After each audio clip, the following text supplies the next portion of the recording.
আসসালামু আলাইকুম। জব ইন্টারভিউতে ইংরেজিতে নিজের সম্পর্কে কিভাবে বলবেন? এই প্রশ্নের উত্তরটা একেবারেই সহজ এবং আমরা সবাই পারি।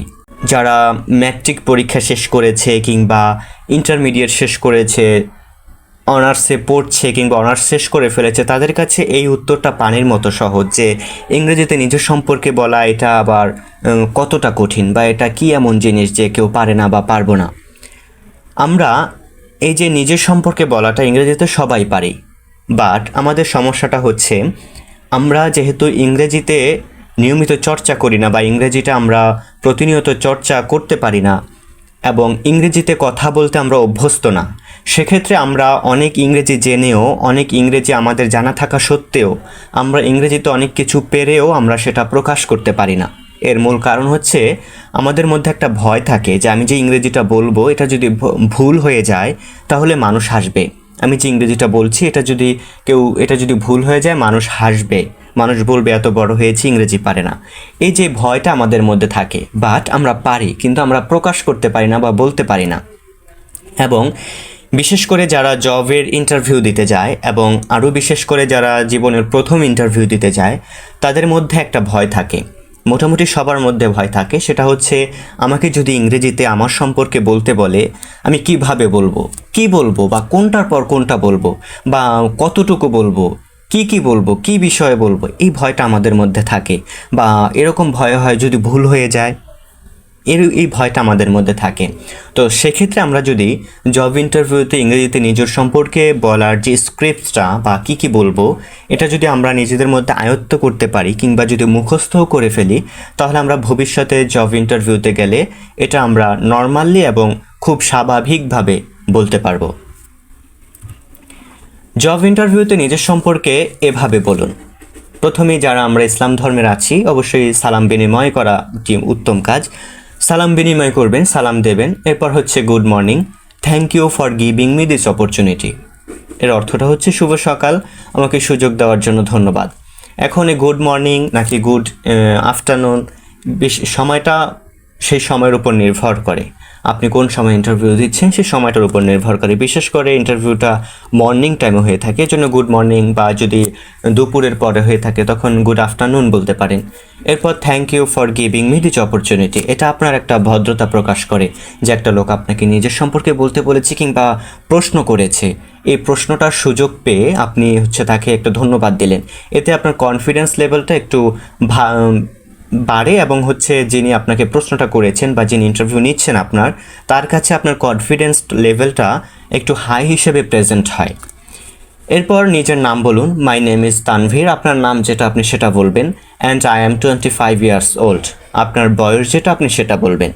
I am from Khulna but currently I live in Dhaka, আপনি আপনার যে হোম টাউনটা আছে সেটা আপনি এখানে বলবেন। I am from Khulna, I am from Barishal, I am from Rangpur, I am from Kurigram, I am from Rajshahi. আপনি যে জায়গা থেকে আসেন যেটা আপনার হোম টাউন সেটা এখানে বলবেন এবং আপনি বর্তমানে যেখানে বসবাস করেন সেটা এখানে বলবেন।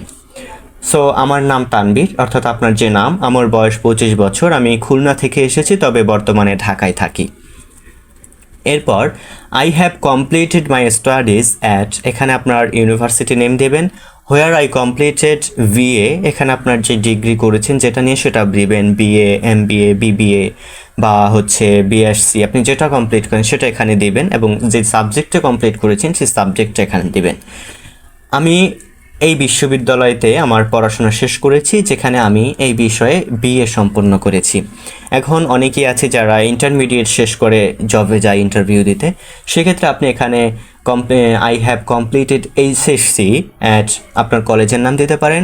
Where I completed HSC in, আপনি এখানে আপনার যে গ্রুপ থাকে আর্টস, কমার্স, সায়েন্স, সেই গ্রুপের নামটা এখানে বলতে পারেন। বা আপনি যদি ইন্টারমিডিয়েট শেষ করে থাকেন সেক্ষেত্রে আপনি এই লাইনটা স্কিপ করেও যেতে পারেন। এরপর my father is a teacher, এখানে আপনি আপনার ফাদার যে পেশায় নিয়োজিত আছেন সেটা এখানে দিবেন। And my mother is a homemaker, আপনার মা যেই পেশায় আছে সেই পেশাটা এখানে দিবেন। They have always inspired me to work hard, আমার বাবা একজন শিক্ষক আর আমার মা একজন গৃহিণী, তারা সবসময় আমাকে কঠোর পরিশ্রম করতে অনুপ্রাণিত করেছেন। I am friendly, dedicated and hard working person, I have skills in, এখানে আপনার স্কিলগুলো মেনশন করবেন। আপনি যেই বিষয়ে দক্ষ, কম্পিউটার হতে পারে, টিচিংয়ে হতে পারে, এবং আপনি যেই আপনার স্কিলগুলো আছে সেখানে কয়েকটা অপশন আপনি এখানে উল্লেখ করতে পারেন।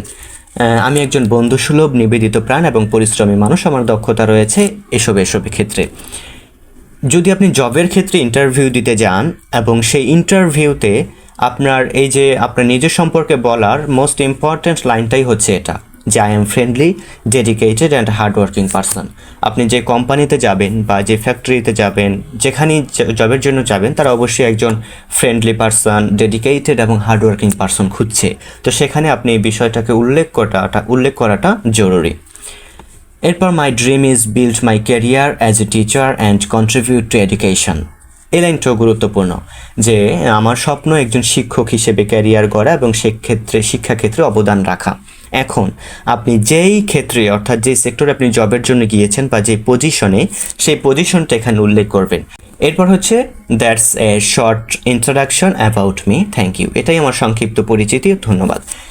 যখন বলবে আপনার নিজের সম্পর্কে বলুন, নিজের সম্পর্কে বলার জন্য এতটুকুই যথেষ্ট। আপনি সেখানে কোনো প্যারাগ্রাফ কিংবা কোনো রচনা লিখবেন না যে আপনি অনেক কিছু বলতে হবে। নিজের সম্পর্কে বলার জন্য এতটুকুই গুরুত্বপূর্ণ। আপনি অনেকেই দেখা যায় যে নিজের সম্পর্কে বলতে গিয়ে নিজের বাবা মায়ের নাম, ভাই বোনের নাম, এগুলো আরও বিভিন্ন কিছু উল্লেখ করে। এত কিছুর দরকার নাই। জব ইন্টারভিউতে খুবই কম সময়, সময়টা খুব কম দিবে আপনাকে, এবং এই কম সময়ের মধ্যে আপনি সুন্দরভাবে সাজিয়ে গুছিয়ে এইটুকু কথা বলতে পারেন। কথাটা কিন্তু বেশি না, চাইলে আমরা মুখস্থ করে কিংবা নিজের মধ্যে চর্চার মাধ্যমে আয়ত্ত করেও জবের ইন্টারভিউতে আমরা নিজের সম্পর্কে ইংরেজিতে এভাবে বলতে পারি।